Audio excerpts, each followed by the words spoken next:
एक बार एक पत्नी अपनी पति से शायराना अंदाज में बात करने की जिद करने लगी। पति बेचारे को शायरी आती थी नहीं। पहली लाइन तो किसी तरीक़े से बोल लेते थे, लेकिन दूसरी लाइन भूल जाते थे। इधर पत्नी जिद पे अड़ी थी कि नहीं, आपको शायरी सुनाना ही पड़ेगा। पति बेचारे शुरू हुए। तू मेरा प्यार है, तू मेरा प्यार है, इजहार है, खुशियों की बहार है, सावन की फुहार है, तू मेरा जीवन है। इतना कह कर के पति भूल गए। पत्नी बोली ठीक है अगला बोलिए। पति फिर शुरू हुए।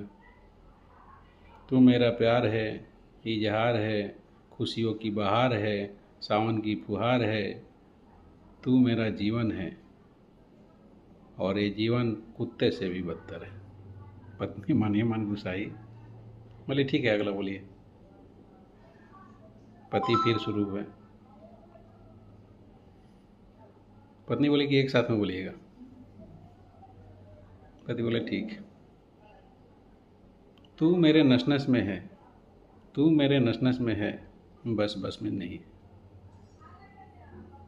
पति भीतर भीतर और क्रोधित हुई, लेकिन फिर भी अपने ऊपर कंट्रोल की। कहेगी ठीक है अगला तीसरा सुनाइए। पति फिर शुरू हुए। तू मेरी जान है, जहान है, दिल की तू अरमान है, तू मेरी जिंदगी है। फिर पति भूल गया। पत्नी बोली ठीक है, फिर शुरू हो जाइए। पति फिर शुरू हुए। तू मेरी जान है, जहान है, तू मेरे दिल की अरमान है, तू मेरी ज़िंदगी है, और ऐसी ज़िंदगी पर थू है। पत्नी पूरा आग बबूला हो गई, उनसे बातचीत करना बंद कर दी। रात में दोनों खाना खाकर सोए, दोनों की बातचीत बंद हो गई। पति बेचारे एक कागज़ के टुकड़े पर लिख करके टेबल पर रख दिया कि कल सुबह ऑफिस जाना है, 8 बजे तक उठा देना, नहीं तो दिक्कत हो जाएगी। पत्नी ने उस कागज़ के टुकड़े को उठाया, देखा और फिर वहीं पर रख दिया।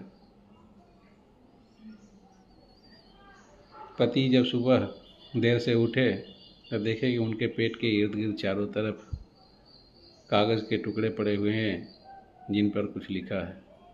उन्होंने पहली पर्ची उठाई, देखे लिखा था 5 बज गए उठ जाइए। फिर दूसरी पर्ची उठाई, उस पर लिखा था 6 बज गए उठ जाइए। फिर तीसरी पर्ची उठाई, उस पर लिखा था 7 बज गए अब तो उठ जाइए। अंततः चौथी पर्ची उठा करके देखी और उस पर लिखा था कुंभकर्ण की औलाद, 8 बज गए अब तो उठ जाओ। पति बेचारे माथा पीटते रह गए।